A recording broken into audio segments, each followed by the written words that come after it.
Kienu xjeni kommoventi dak li seħħ fix-xatt ta' Pinto il-ħamis filgħodu.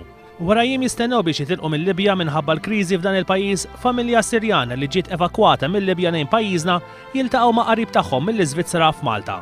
Mali dan sar jaf li se jinġibu Malta, minnu fih qabad l-ewwel ajruplan lejn pajjiżna biex jixtrilhom il-biljetti tal-ajru ħalli joħodhom miegħu lura l-Iżvizzera. It's very nice to meet my family and I'm really gladly that Malta, maybe Civil Protection, Mr. Patrick, Red Cross, Mr. Edward, they help really too much. I'm really gladly and I say thank you for all the Malta people.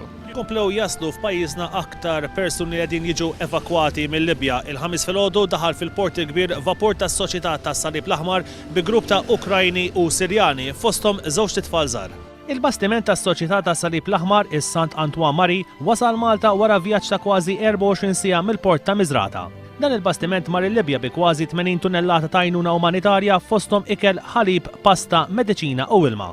Il-bastiment daħal fil-port ta' Miżrata l-4 filgħodu u teraq ftit sigħat wara li ħadd l-affarijiet. Min barra l-familja Sirjana biż-żewġ titfal kien hemm ukoll 6 Ukrajni fosthom tobba u infermiera u anke kru ta' ġurnalisti Ingliżi, fotografu Malti u membru tas-Soċjetà tas-Salib l-Aħmar ta' Malta.